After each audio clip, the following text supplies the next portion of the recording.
is an exclusive presentation of high school sports on Fort Wayne Sports Station, 1380 The Fan and 100.9 FM. This is the High School Coaches Show. Here's your host, Justin Kenny. Welcome in, everyone, to the High School Coaches Show. I'm Justin Kenny, and an abbreviated version of the show. Here, just a half hour. We'll give way to the Archie Miller Show at the bottom of the hour. So we'll keep it. Hopefully, we won't have as much spin to make things sound positive as we will the second half hour here on 1380 The Fan, 100.9 FM. Because Archie's going to have to do some spinning. That's for sure. With his team having lost 4 straight and really out of the tournament at this point, unless something crazy happens. And, of course, Purdue coming up this weekend. That'll be fun when the Boilermakers lay another big loss on the Hoosiers. But, yeah, stay tuned. 6:30 to 7, you can hear the Archie Miller Show. But right now we're talking area high school basketball. We're going to talk to our best friend, Brice Vance, here in just a couple seconds. Then we'll be joined by Fonso White, head coach of the Bishop Luers Knights, at around 6:15, and then we'll put a wrap on the show. But let's get it started right away here. Our favorite buddy from KPC Media Group, Mr. Brice Vance. Brice, how are you? I'm doing good. How are you? We're doing well. It's sectional week. A lot of things going on.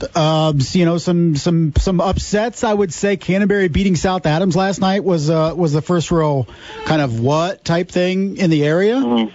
But you've been out and about earlier this week. It's going to be an exciting Friday night out at Westview. But in terms of what you've seen this week thus far, anything stand out? I think the closeness of the game between Central Noble and Westview last night in the first round up at Westview was something to keep an eye on, maybe for Friday night's semifinal and potentially a championship game on Saturday. Central Noble was ahead by 15 in the second half in that game, and they let the lead come all the way down to 4, and Westview had a chance to cut it even more, and Central Noble was struggling at the free throw line to try to put that game away. And it just could be something that the Cougars need to fix and make sure of, because they're going to be going up against a potent offense tomorrow night in Cherubusco.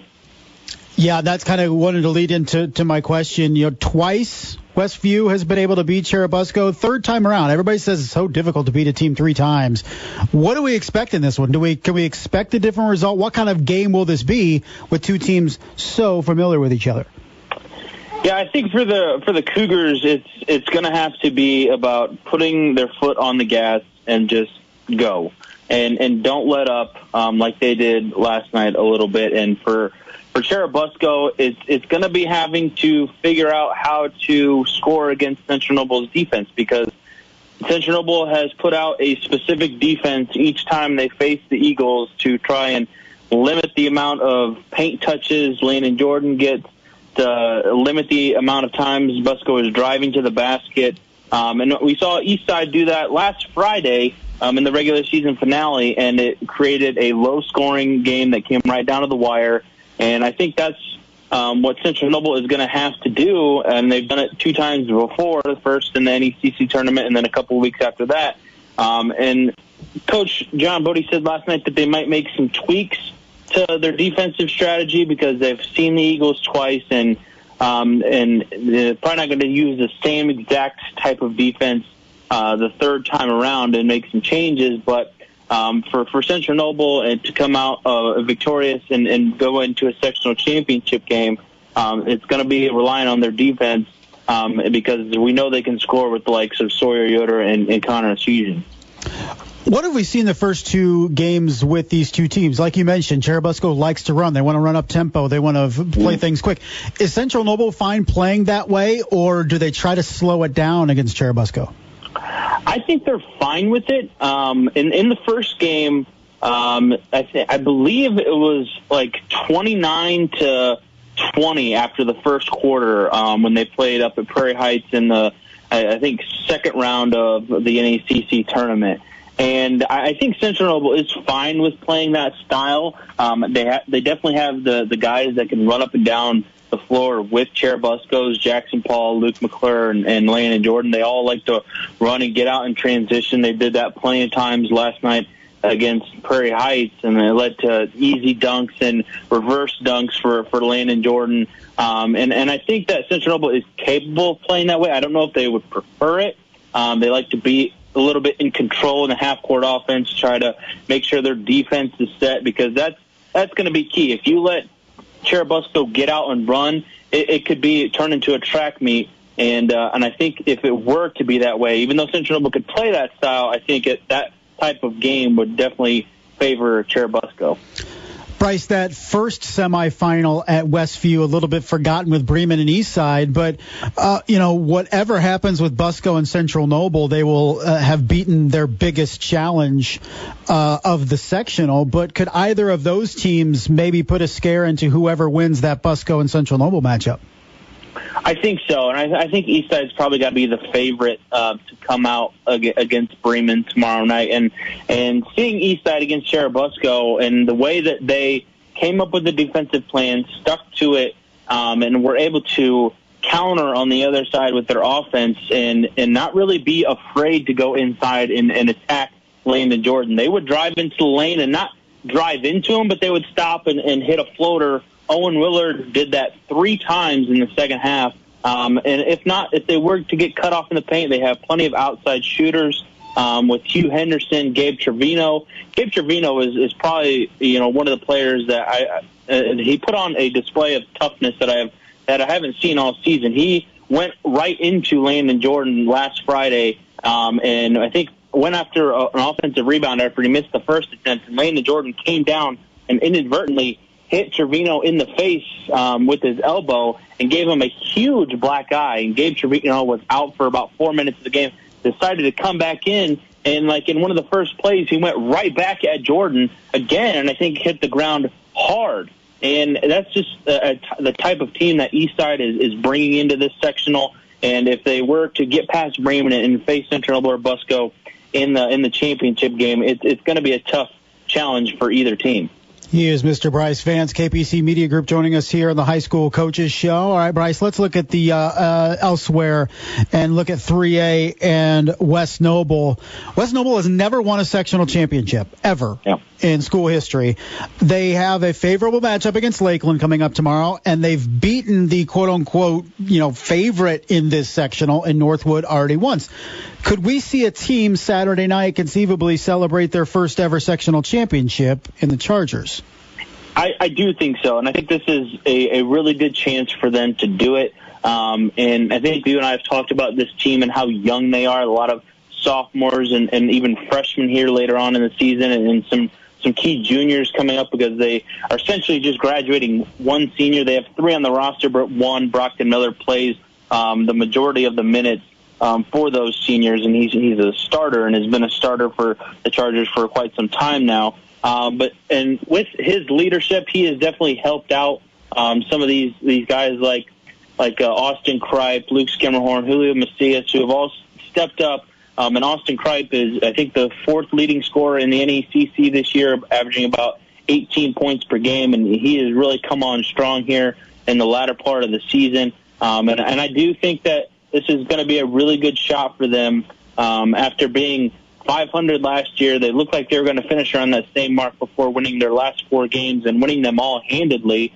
Now, the competition wasn't great, but they have definitely a momentum on their side. And like you said, they beat Northwood once, so they know what it takes to beat them, and they beat them on their home floor where the sectional is at. And it feels like everything is turning in the right direction for the Chargers to win their first ever sectional. Yeah, that'd be pretty exciting if we can see it happen coming up on Saturday. Brice, what do we expect up at East Noble? I think there's, maybe people were surprised at just how difficult DeKalb made it for Snyder, triple overtime earlier this week. Carroll looks like the favorite. They get Northside tomorrow night. You have East Noble and Snyder. Over the next couple of days, what can we expect up in Kendallville? I think Northside can give Carroll a game, and we saw them give them a game not that long ago. I mean, the Legends come in winning 9 of their last 10, and that only loss was a 3-point loss to the Chargers. And And what really stood out to me when looking over the legends earlier today is that they really stepped it up on the defensive end from the beginning of the season. They gave up 100 points twice earlier this season, and they haven't given up anything near that the latter half of the season. And that just really feels like where they've stepped up, because we know they have scorers like Rashawn Bassett and Bronte Johnson. Those guys are young and very good, capable scorers, but it's on the defense. Definitely, I think they could put a scare into Carroll. Maybe Carroll's depth and experience takes over late in this game, but I think it should be definitely a good game in the first game on Friday night. And then East Noble, if East Noble can play to their potential against Snyder, I think they can give them a game, and like DeKalb did. But it's going to take a special effort. And East Noble has really struggled in the last half of the season. And like I said, it's going to have to take a special effort from guys like Chris Hood. Braden Ball is going to have to go off and hit, multiple three-pointers to slow down a Snyder team that's going to be a little more athletic than them, a little more skilled than them, and like to get up and down the floor, because that's a definite weakness for this East Noble team. Bryce, elsewhere we have Woodland in sectional 22 in Class 3A. Leo, the class of the semifinal, but Bishop DeWenger has already beat him once. We have Coach Fonso White on here in just a little bit. Bishop Luers will get Leo in the second matchup tomorrow evening. Has Leo done enough to bounce back? They really dominated Angola yesterday, got a 26-point victory.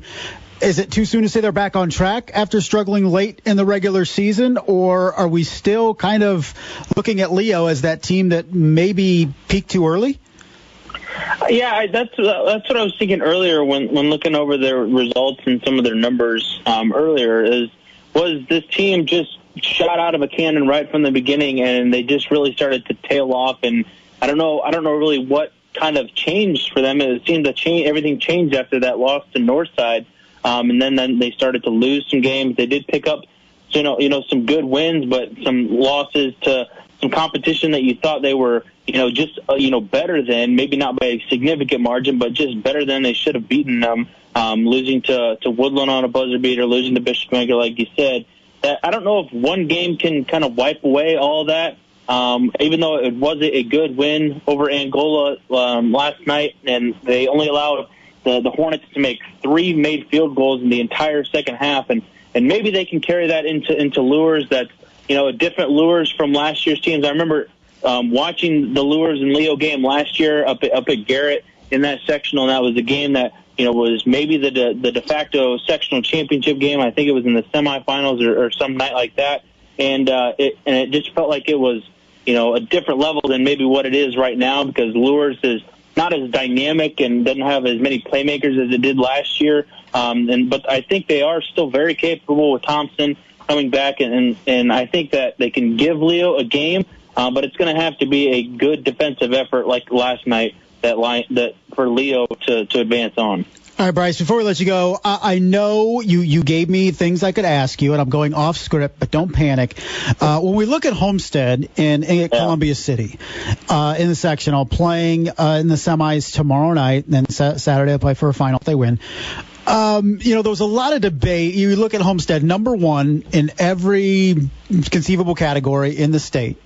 We have rarely seen a Class 4A team since class basketball came to be finish undefeated and win a state championship in Class 4A. It's only happened once in the last 10 years. It was Warren Central in 2016. Only 3 teams, I think, all time have done it in Class 4A.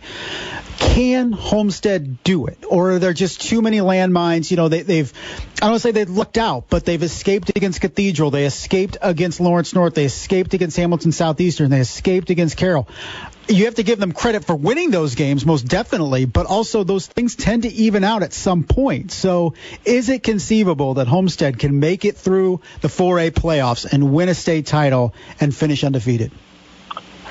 I think so, and you haven't caught me off guard with this because I've been following Homestead just because they have been an entertaining team to watch, and watching them take on the likes of Lawrence North and a Carroll and a Cathedral, like you said. Those games have been entertaining right down to the very end with a lot of them, like you said. And I think that's just when the games get tight, I think that's when Homestead really shines. And I thought about this, and it's kind of comparing to what happened last night with the Portland Trailblazers and Golden State Warriors game. And then for Damian Lillard, everybody, has the thing with Dame time, and that's when the game comes down to it and he needs to hit a big shot. He just seems to do it every single time because he's been in that situation so many times and has come through. And I think that's what it is for this Homestead team this year, because they have so many different weapons with Fletcher Luers coming in and Luke Goody and Andrew Leeper, that these guys have been through the battle now through the regular season and have seen what it takes to win and pull these games out, even at the very end, even at the buzzer in some certain cases, that even if they were in a tight game against a Carmel or a Hamilton Southeastern or a South Bend Adams team, maybe in a semi-state, that they could pull these games out because they've been there before and they're experienced in these tight game situations. Good stuff. All right, buddy. Hey, I appreciate it. Thanks a lot. Have a lot of fun this weekend. Probably at Westview, right? I'm at West Noble tomorrow night, and then we'll see how everything shakes out for Saturday night. But I'll be more than likely at a sectional Saturday night, no matter what. Awesome. All right, buddy. Always a pleasure, man. We'll catch you next week. Thanks, Justin. That was Brice Vance, KPC Media Group, joining us here on the High School Coaches Show. We're going to step out real quick. Come back with Fonso White, head coach of the Bishop Luers Knights, as they take on the Leo Lions tomorrow night. You are listening to the High School Coaches Show here on 1380 The Fan, 100.9 FM. Have you wanted to speak a new language but thought it'd be too difficult or take too much time? Then try Babbel. Whether you want to learn Spanish for future travel plans, French to connect with extended family, or maybe German to land a new job, Babbel works because it's built around real life. It teaches you everyday practical conversations that you'll actually use. All you need is 15 minutes a day, and you'll be on your way to confidently speaking a new language in just a few weeks. Babbel is designed by real language experts using a modern conversation-based technique that makes learning fun, engaging, and best of all, memorable. It starts by teaching you words and phrases. Then sentences gradually get more complex. Soon you're practicing short conversations about real life topics. And with 14 languages to choose from and lesson topics like travel, business, relationships, and more, you'll be sure to learn what matters most to you. Babbel. Language for life. Learn a new language with ease. Go to Babbel.com to try for free. That's Babbel.com. Babbel.com. Indiana is the home of heroes. B.F. Goodrich Tire Plant in Woodburn recognizes all of our local military members. A world of thanks to those who serve and their families for securing peace and prosperity for our country. Freedom rings because of your great sacrifice. Brave hearts who continue to lay down their own lives to protect and defend ours. At B.F. Goodrich Tire Plant in Woodburn, we love our freedom, so we support our troops.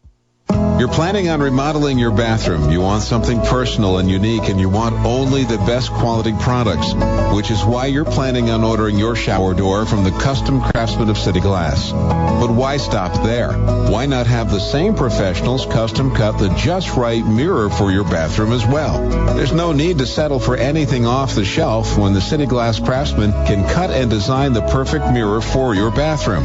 Don't worry about special sizing. They can custom size your mirror just as they would your shower door. And what about a unique look? Not a problem. For example, they can frame your mirror or even cut it so that your vanity lights can fit in the mirror rather than having to mount a separate fixture above the mirror.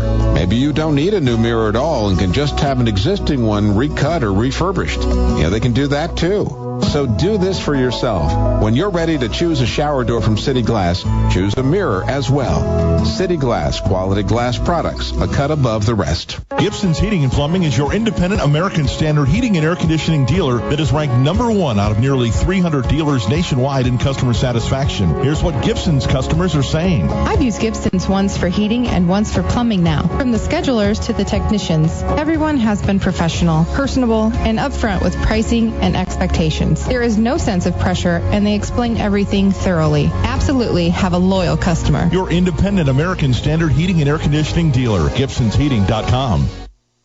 Here's more from the High School Coaches Show on Fort Wayne Sports Station, 1380 The Fan and 100.9 FM. Welcome back to the High School Coaches Show, an abbreviated version of the show. We give way to the Archie Miller Show here at the bottom of the hour, but we got to talk sectional basketball for a few more minutes here and welcome one of my favorite guys, Coach Fonso White, Bishop Luers Knights, joins us on the line right now. Coach, how are you? I'm doing great, Justin. I appreciate you guys having me on. Absolutely. It's always a pleasure when we bring some, intelligence, some basketball smarts on the show because it desperately needs it. Well, hey, I appreciate that. Coach, let's go through the year real quick. Haven't caught up with you on the show here, but, everybody, had a different, challenges at different times, but everybody dealing with the same thing. How did you guys handle it? How did you make it through the season? And now, entering a semifinal tomorrow night against Leo. Well, we started off the season, just like everybody else, just with a lot of uncertainty and everything. And we were able to get our first 5 or 6 games in. And then, well, of course, we ran to a quarantine spot the last week of December, first week of January. So, of course, it had us scrambling around trying to push games back and trying to get more games on the schedule and just trying to find people to even play us, after that. But, we managed to get through the pandemic for the most part this season, and now we're geared up and getting ready for a semifinal against Leo, who we started the season with. Coach, you got a win last night. How did you feel your team played? Because it looked like you guys really dominated throughout. Well, considering that, we hadn't played in a week since we played New Haven, and, we just got back fully healthy as of last week, again, right before the New Haven game. And so, we were very optimistic about how we were going to play with having such a long week off. But, Garrett gave us, some problems in the beginning, and we were able to do some things that we wanted to do. And, we just went in the locker room and said, hey, we got to continue to focus on us to try to get ready for the next one, if we're fortunate enough. And last night we played well enough defensively in a half-court set and did some things that we want to do in the offensive end against the zone. So I feel confident and feel like we're pretty much raring and ready to go for tomorrow night. When we talk, best players in Northeast Indiana, you can't have it without Nayland Thompson in the conversation. Just how big of a role has he played this year? We've seen his development over the last couple years, but now in his final year, really taking the reins of this program. Well, Nayland's just a great kid, and, he's fun to be around and just always smiling in practice. Sometimes I ask him, are you ever going to get mad at anybody and get guys to do things? But, he's just one of those guys that he leads by example by going out there trying to play defense and getting skilled and trying to score. And, that's probably why, he's second on the all-time leading scorer list here at Luers. And, the kid's got a bright future ahead of him, and just getting as a leader first and foremost, because I think he did a great job of getting the supporting cast around him and finding the right guys to get on board with him to do the things that we're able to do now. A lot of talented guys around Nayland, and one of them is just a 9th grader. Had 17 points against Garrett last night. Isaac Zay. He's a kid that can do a lot of different things, but particularly shooting the basketball. Well, with Isaac, we looked at him, the first 5 games we had him down on JV, and then, we injected him a little bit in the varsity games after the first 5 games of JV. And then, something around the 9th or 10th game, I just looked at Coach Goodwell and Coach Hawkins, and I said, hey, guys, I got to start this kid. And I said, just like with Nick, I think he can be really, really good for us, with buying into what we need and playing his role for us. And, he just goes out there and works hard, and he's always actively moving on the floor. And, of course, he gets a lot of good open looks at the three-point line. But what people don't understand is that he's kind of sneaky good because he gets out on you on the break and he pushes the ball a little bit for us, and he can also knock down a short corner shot and get a floater, too. So, I just love everything about the kid. And, I keep telling him, he's got the green light. He's shooting almost 49-50% from three-point range. So, he's just a humble kid that doesn't really want to shoot very much. But, I tell him he's got to shoot. I tell him when he doesn't shoot, it's a turnover. Coach, final question for you real quick. What's it going to take tomorrow night against Leo?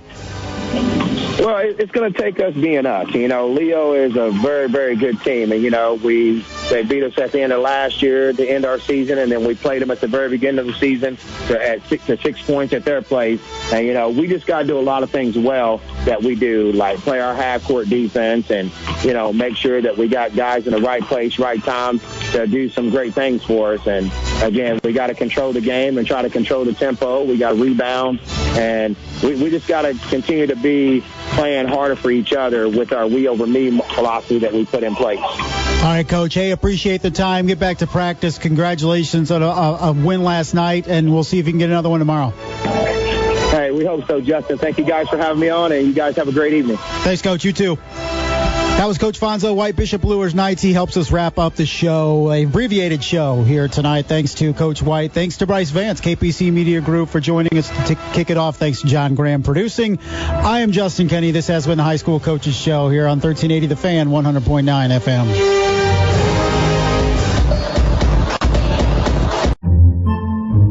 Podcasts by Federated Media. Podcasts by Federated Media.